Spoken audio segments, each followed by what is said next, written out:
Exaggeration ہے. اور مسلم شریف کی وہ حدیث بھی یاد کر لیں. نبی علیہ السلام نے فرمایا جس کے دل میں رائی کے دانے کے برابر بھی تکبر ہوا جنت میں نہیں جائے گا.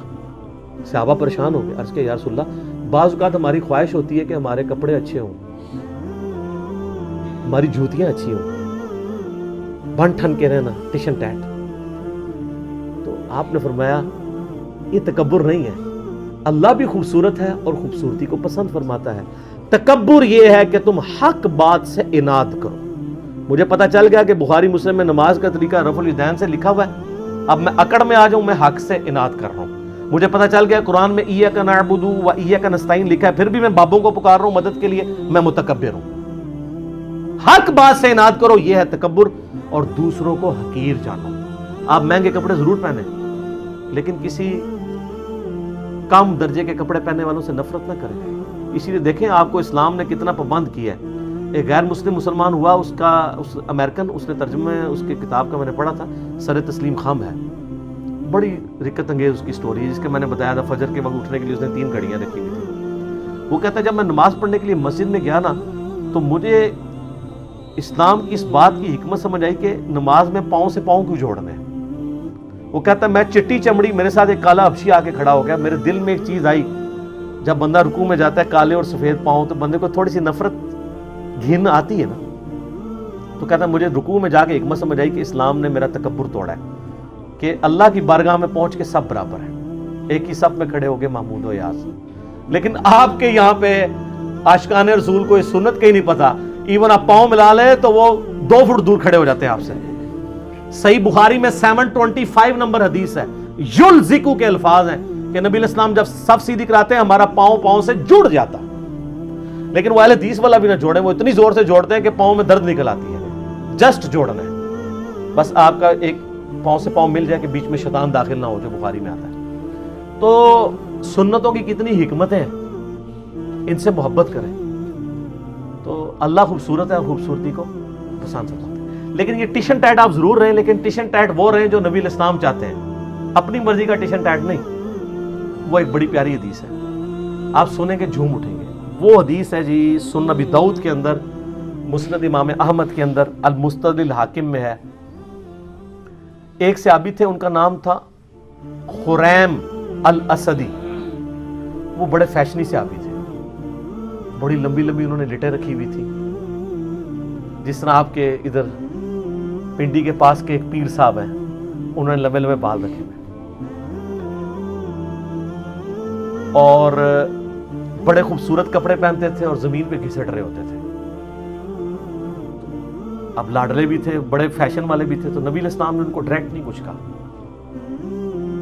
آپ تھوڑا توقف بھی فرماتے تھے. آپ نے صحابہ کرام نے کہیں ذکر کیا حضرت خریم کا نا, کہ جی ان کی دیکھیں جتنی لمبی لمبی لٹیں ہیں اور یہ. تو ابو داؤد کے الفاظ ہیں مسند احمد کے المستدرک الحاکم میں. نبی علیہ السلام فرمایا خریم تو بڑا اچھا آدمی ہے, بس ایک اپنے بال چھوٹے کروا لے اور اپنی تہمت کو ٹخنوں سے اوپر کر لے اور آدھی پنڈلیوں تک کرے تو کیا ہی بات ہے. تو صحابہ کرام نے نبی علیہ السلام کا بس پیغام اس کو بھجوایا کہ تیری تو حضور نے بڑی تعریف کی ہے, بس 2 چیزیں ہائی لائٹ کی ہیں. ان کا کیا کہا, یہ بال. اب بالوں سے آپ کو پتا ہے نوجوانوں کو کتنا پیار ہوتا ہے. سر یہی وابی میں اور صحابی میں فرق ہے, یہی بابی اور صحابی میں فرق ہے. آپ بابوں کے پیچھے چلتے ہیں, صحابہ کرام نبی علیہ السلام کے فرمان کے پیچھے چلتے تھے. آپ کی مسلمان عورت کو مرتے دم تک پردے کی اہمیت سمجھانی پڑتی ہے. صحابیات کو ایک دفعہ پتہ چلتی تھی, وہ کہتی تھی لبیک یا رسول اللہ, یا رسول اللہ حاضر ہے جو آپ نے کہا, سمعنا واطعنا. تو حضرت خریم نے اس طرح لیا اور اپنے بال جو ہیں وہ کانوں کی لو تک کر دیے. بالوں سے کتنی نوجوانوں کو محبت ہوتی ہے, اور اپنی تہمت ٹخنوں سے اوپر کر کے آدھی پنڈلی تک لے گئے. اور صحابہ کہتے ہیں ہم نے پوری زندگی پھر ان کے نام نمے بالوں میں ان کو دیکھا ہے, اور نہ کبھی ان کی تہمت ٹخنوں سے نیچے ہوئی ہے. اور یہاں مسلمانوں سے آپ نعرے لگوا لیں جی غلامی رسول میں موت بھی قبول ہے, نعرے لگاتے ہیں نا.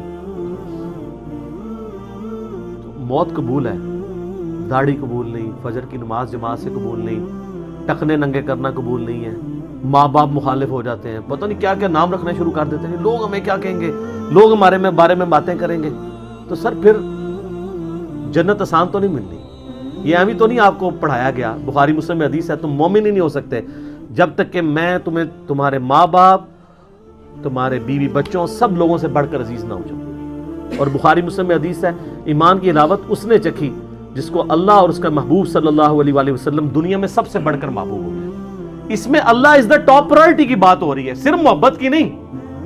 آپ نے معاشرے سے آر محسوس، اور سر یہ دنیا دار جو معاشرہ ہے اس کی تو کتے کی اوقات نہیں ہے، میں آپ کو ڈنکے کی چوٹ پہ ہی کہتا ہوں۔ ڈاکٹر ذاکر نائک کو آپ دیکھتے نہیں ہیں، کدھر ان سے بڑے کو فورم پہ جا سکتا ہے، وہ کہتا ہے جی میں کوئی بہت بڑا افسر ہوں، تیری کیا اوقات ہے، تجھے تو ایک محلے کے لوگ بھی نہیں جانتے۔ دنیا کے سارے بر اعظموں میں جاتا ہے، یورپ میں جاتا ہے، امریکہ میں جاتا ہے، سر سلام ہے، پینٹ دیکھیں کدھر ہوتی ہے، آدھی پنڈلی تک۔ آپ کے مولویوں کو اس کی ٹائی نظر آ رہی ہوتی ہے، پینٹ نہیں نظر آ رہی ہوتی، حالانکہ ٹائی کا اسلام اور غیر اسلام سے کوئی تعلق ہی نہیں ہے، یہ خام خواہ اس کو بیچ میں گھسیڑ دیا ہوا ہے انہوں نے۔ ہاں سلیب لٹکانا گناہ ہے، اور یہ سلیب کا نشان نہیں ہے۔ آپ کے علماء نے واسکٹوں میں جو رومال رکھے ہوئے ہیں، یہ کیا ہے؟ یہ کون سی سنت پہ عمل کر رہے ہیں؟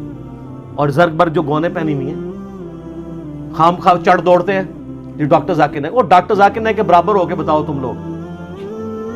تو سر کس کیا، میں اللہ کے فضل سے یونیورسٹی میں پڑھتے تھے، ہمارے ساتھ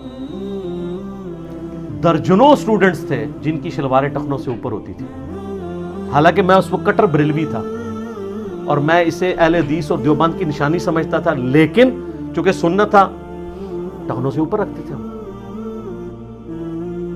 آج بھی ایک بڑے آفس میں میری جس لیول کی جاب ہے، دنیا میں کم لوگ اس لیول تک جاتے ہیں۔ ہمارے آفس میں کئی لوگ ہیں جنہوں نے شلواریں ٹخنوں سے اوپر رکھی ہوتی ہیں، کوئی وہ سر دنیا سے نہ گھبرائیں، وہ دنیا کی کتے کی اوقات نہیں ہے، میں آپ کو صحیح بتا رہا ہوں، یہ آپ اپنے ذہن سے سوچ رہے ہوتے ہیں، آپ ٹرینڈ سیٹر بنے، لوگ آپ کو فالو کریں اور آپ نبی علیہ السلام کو فالو کریں، کسی سے آر محسوس نہ کریں، اپنی سادگی کی زندگی گزاریں، آپ کسی سے آر محسوس نہ کریں۔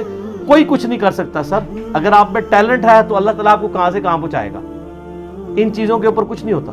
ابھی آپ دیکھیں جو امریکہ میں جس بندے نے وہ ایوارڈ ون کیا ہے، جا کے ان کی سلیکون ویلی کے اندر، پوری دنیا میں چند لوگوں کو وہ ایوارڈ ملا ہے، وہ سندھ کا ایک بندہ ہے، علی نام ہے اس کا نام، پوری مٹھی داڑھی ہے جی، اس بندے نے جو سافٹ ویئر ڈیزائن کی ہیں، یہ پاکستان میں یہ ایشو تھا نا کہ وہ 60-70 ہزار مرغیاں جو ہیں ایک دن میں مر جاتی تھی، تو اس نے اس کی کنٹرول انوائرمنٹ بنائی ہے کہ بیماری آنے سے پہلے آئیڈیا ہو جائے اور آپ حفاظتی تدارک کر لیں۔ میں اگلے دن جیو پہ، وہ جیو پاکستان صبح کے پروگرام پہ وہ دیکھ رہا تھا، مجھے اتنی خوشی ہوئی، پوری اس کی داڑھی ماشاءاللہ، اس کے لیول کا سافٹ ویئر کا کوئی بندہ نہیں پورے پاکستان کے اندر، تو اس نے کیا داڑھی چھوٹی کروا دی ہوئی ہے، اس سے کیا فرق پڑتا ہے؟ اس طرح کی چیزوں سے کوئی فرق نہیں پڑتا، آپ دین کو پریکٹس کریں، ان کی تو کوئی اوقات نہیں، انہوں نے آپ کے مرنے کے بعد کیا دنیا میں کوئی نہیں کام آنا اگر اللہ نے آپ کے لیے خیر نہیں لکھی۔ ٹھیک ہو گیا جی؟ اللہ تعالیٰ سے دعا ہے جو حق بات میں نے کہی اللہ تعالیٰ ہمارے دلوں میں راسخ فرمائے، اگر جذبات میں میرے منہ سے کوئی غلط بات نکل گئی تو اللہ تعالیٰ ہمارے دلوں ہی سے معاف کر دے، ہمیں کتاب و سنت کی تعلیمات پر عمل کر کے دوسرے بھائیوں تک پہنچانے کی توفیق عطا فرمائے۔ سبحانک اللہم و بحمدک، اشہد ان لا الہ الا انت، استغفرک و اتوب الیک، وما علینا الا البلاغ۔